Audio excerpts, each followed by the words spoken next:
అదే RTV app వార్తల్ని క్షణాల్లో చదివే అవకాశం ఉంటుంది. ఒక న్యూస్ పేపర్, ఒక టెలివిజన్ ఛానల్ మీ చేతుల్లో ఎప్పుడూ ఉంటాయి. నిజాం కాలేజ్ విద్యార్థుల సమస్యలపై మనతో మాట్లాడడానికి ఇప్పుడు ఎమ్మెల్సీ బల్మూరి వెంకట్ ఉన్నారు. వారి మాటల్లో తెలుసుకుందాం. అన్న చెప్పండి, అసలు అంటే యూజీ విద్యార్థుల వసతి గృహం సంబంధించిన సమస్యపైన మీరు ఎలాంటి హామీ ఇస్తున్నారు? ఒకటి, ఈ సమస్య అనేది గత 10 ఏళ్లుగా ఆలోచన లేక సమస్యని పరిష్కరించాలని ఒక ఆలోచన గత ప్రభుత్వానికి లేకపోవడంతో ఈ సమస్య ఉత్పన్నమైంది. కాకపోతే ఈ సమస్యని శాశ్వతంగా పరిష్కరించాలంటే అడిషనల్గా కొత్త భవనాలను నిర్మించాల్సిన అవసరం ఉంటుంది. దానితో పాటు అడిషనల్గా 2 ఫ్లోర్స్ వేయాలి. దానికి సంబంధించి అది ఇమీడియట్గా ఈ నెలల్లో 15 రోజుల్లో సమస్యని పరిష్కరించలేం.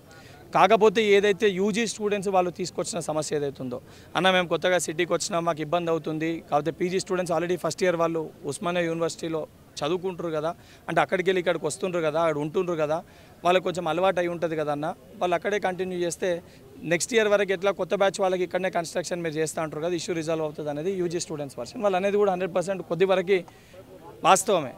కానీ పీజీ స్టూడెంట్స్కి ఏదైతే అక్కడ జరుగుతున్న ఇబ్బందులు ఏవైతున్నాయో అన్నట్టు నిజంగానే వాటర్ కానీ ట్రాన్స్పోర్టేషన్ కానీ అవి ఏవైతున్నాయో వాళ్ళతో కూడా చర్చించమని ప్రిన్సిపల్ గారితో చెప్పినాము. వాళ్ళతో కూడా మాట్లాడి వాళ్ళ సమస్యలు పరిష్కరించడానికి సిద్ధం. కానీ ఈ రకం కాకుండా పంతాలకి పోయి మాకు ఇక్కడనే కావాలి, వీళ్ళకి ఇక్కడనే కావాలని అంటే 400 మంది 282 మంది అఫీషియల్గా ఉండాల్సింది, తనలో 400 మంది ఉంటున్నారు. 400 మందిలో 700 మందిని పెడితే కొత్త సమస్యలు ఉత్పన్నమవుతాయి.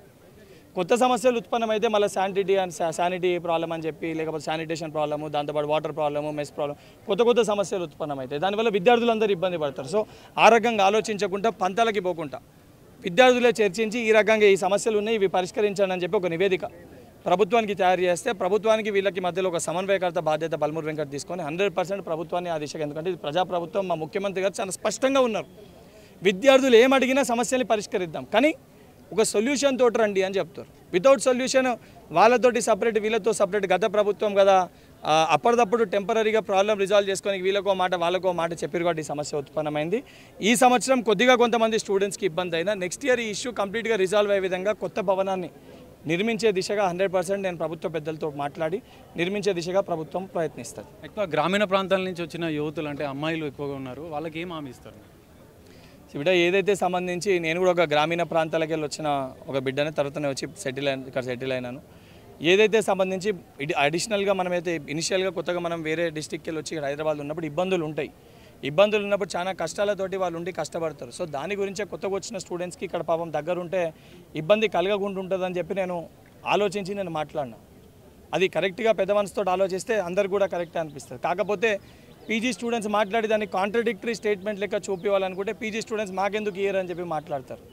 ఇప్పుడు మనం ఏదైతే ఫస్ట్ క్లాస్లో ఒక స్కూల్కి ఫస్ట్ క్లాస్ స్టూడెంట్కి తీసుకునే కేర్ ఒకటి ఉంటుంది, 10th క్లాస్ స్టూడెంట్కి తీసుకునే ఒక కేర్ ఒకటి ఉంటుంది, డిఫరెన్స్ ఉంటుంది. అదేవిధంగా యూజీ స్టూడెంట్స్కి ఉన్న కేర్ ఒకటి ఉంటుంది, పీజీ స్టూడెంట్స్కి ఉన్న కేర్ ఒకటి ఉంటుంది. బిలో 18 ఇయర్స్కి మైనర్స్ అని చెప్పి పరిగణలోకి తీసుకుంటాం, ఆఫ్టర్ 18 మేజర్ అని పరిగణలోకి తీసుకుంటాం. బిలో 18 ఇయర్స్కి కూర్చోబెట్టి నచ్చజెప్పే ప్రయత్నం చేస్తాం, అబవ్ 18 ఇయర్స్కి కూర్చోబెట్టి నచ్చజెప్పే ప్రయత్నం చేస్తే తిరగబడతారు, ఎందుకంటే మేజర్ అని చెప్పి. సో ఇవన్నీ కూడా ఏంటంటే ఒకదానికొకటి ఇంటర్ రిలేటెడ్, యూజీ పీజీ అని ఆలోచించకుండా మేమంతా తెలంగాణ పిల్లలము, నిజాం కాలేజ్ పిల్లలం అని చెప్పి వాళ్ళు కూర్చొని ఆలోచించి పెద్ద మనసుతోటి పెద్దవాళ్ళు వాళ్ళు మన చెల్లెలే కదా మన పిల్లలే కదా అని ఆలోచిస్తే ఇష్యూవే ఉండదు, ఇష్యూ రిజాల్వ్ అయిపోతుంది. అన్న ఫైనల్గా అంటే గతంలో మీరు విద్యార్థి ఉద్యమాలు చేశారు, పోరాటాలు చేశారు. సో ఈ సమస్యలను, విద్యార్థుల నిరుద్యోగుల సమస్యలను పరిష్కరించడంలో మీరు విఫలమవుతున్నారనుకో? సమస్యల్ని పరిష్కరించడంలో విఫలమైనమనే దానికంటే కూడా గత ప్రభుత్వము ఏదైతే 10 సంవత్సరాలుగా పేరుకుపోయిన సమస్యలు, 10 సంవత్సరాలుగా పట్టించుకొని పేరుకుపోయిన సమస్యల్ని 6 నెలల్లో పరిష్కరించాలంటే అది మీకు నాకు దేవుడు వచ్చినా కూడా ఆ సమస్యల్ని పరిష్కరించలేరు. ఎందుకనంటే ఇవన్నీ కూడా ఏంటంటే స్టెప్ బై స్టెప్ పరిష్కరించాల్సిన సమస్యలు. 10 సంవత్సరాలుగా అసలు మొత్తం విద్యా వ్యవస్థని భ్రష్టు పట్టించేసారు. అందుకే ఈరోజు ఇనిషియల్గా సమస్యల్ని పరిష్కరించాలంటే ముందుగా కావాల్సింది నిధులు. దానికే ఈసారి బడ్జెట్లో అత్యధికంగా సుమారు దగ్గర 22,000 కోట్లు విద్యా వ్యవస్థకి కేటాయించడంతో పాటు దాంట్లో ఏదైతే ఉస్మానియా యూనివర్సిటీకి 100 కోట్లు, మహిళా యూనివర్సిటీకి 100 కోట్లు, ఇతర యూనివర్సిటీకి 300 కోట్లు యూనివర్సిటీల బాగు కోసం కూడా నిధులు కేటాయించడం జరిగింది. సో స్టెప్ బై స్టెప్ ఈ సమస్యలన్నీ పైన అవగాహన ఉంది, ఏ రకంగా పరిష్కరించాలో ఒక ఆలోచన కూడా ఉంది ప్రభుత్వానికి.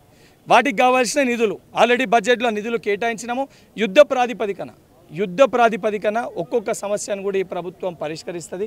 రాబోయే సంవత్సర కాలంలో 1 ఇయర్ లోపల శాశ్వతంగా ఈ సమస్యలన్నింటినీ కూడా పరిష్కరిస్తాం. ఏ సమస్యలు అయితే పరిష్కారం కావో వాళ్ళ దగ్గరికి వెళ్ళి ఎందుకు పరిష్కారం అయితే లేవు, ఎప్పటివరకు పరిష్కారం అయితే అని కూడా సమాధానం చెప్పే ఒక బాధ్యత గల ప్రభుత్వము ఈ ప్రజాప్రభుత్వం, రేవంత్ రెడ్డి గారి ప్రభుత్వం.